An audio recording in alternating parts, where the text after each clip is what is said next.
have been working with a variety of leaders and organizations over the past 2 decades, including Fortune 50 companies, about how to create the culture that they desire.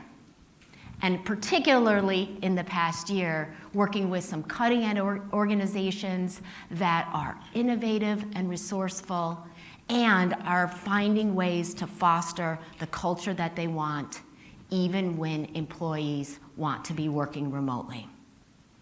I'm going to tell you how the best of the best do it so that you have ideas to take and customize for your organization.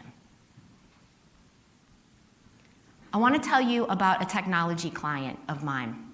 The CEO is Jim. Jim is a really likable guy. He is always smiling. And one of the things that he loved to do was to go around to all the global locations of the company and talk to every employee. Look them in the eye, shake their hand, listen to them. And employees love this. It wasn't one of those situations where it's like, oh no, senior leadership is coming into town. No, they were looking forward to seeing Jim. Jim has struggled with not being able to do this recently. And we were talking, and I asked him, what is it about those visits that's so important to you? And he thought about it and he said, it's my opportunity to show employees that I care, that I see them, that I want to support them. I said, yes, we've got to find another way to do that. So we set a goal. We set a goal to meet the needs of every employee, every team in that organization, and every customer. Because Jim is also the guy that's out there talking to all the customers. A big aspiration. We had some work to do. We had some data to gather. What were these needs that we were trying to meet? And we had to find out, is the company meeting them or is the company not meeting them right now?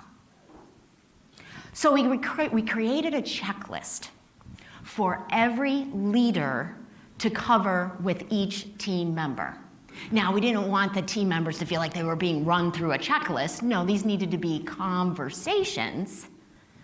But we created a checklist because we wanted to make sure all of these topics were covered, to really gather how employees were thinking and feeling. What was their view on the work environment? What was their view on how they could get their work done in a way that worked for them in this environment? And color-coded charts were created to demonstrate these needs. At the same time that the leaders were talking to team members, salespeople were out talking to customers to find out how had their situations and their needs changed. Additional color-coded charts were created. And then I got together with each leader and we looked at their team's color-coded chart and the relevant customer-coded charts, and we started putting together some thoughts. All right, what kind of hybrid schedule could work? What kinds of tools? What kind of communication protocols? And sometimes the leaders would get really excited during these conversations, like, wow, I actually see a way that this can come together. And I would need to shift their perspective. I remember one of the leaders in particular, Brent, really passionate guy, just wanted to do right by his people. And here he has a list of the needs of his team members. He just wanted to start implementing things. I'm going to do this on Thursday. I'm going to send out this notification on Friday. And I said, wait, this is not going to be the final plan. We don't want this to be the final plan. We've got to have the team members poke the holes in it. We've got to learn the problems with this plan. And once we work through that, then we will have our solution. Brent got it, okay. Step back. In these conversations with the teams, it was helpful for me to be the facilitator so that the leader could participate from their perspective. How do they see things working for a certain project work? How does they see things working for certain types of customers? We got all the issues and the potential issues out on the table. Sometimes that was a meeting in and of itself. And then we talked through ideas and solutions. And once we thought we had it, we'd stop. And we'd schedule the next meeting 3 days out, at least 3 days out.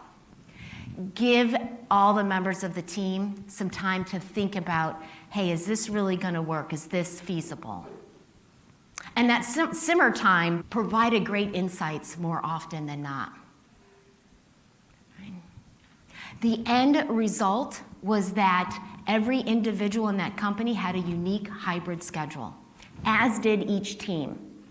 Some teams were coming into the office every week.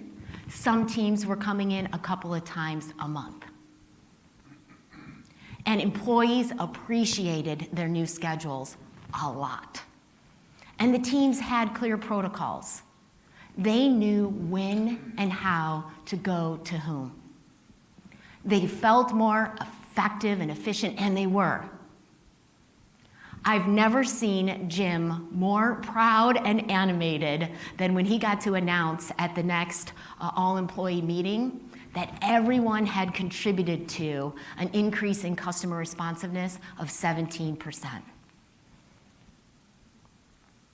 So how do you do this in a way that works for you, your teams, your employees, and your customers?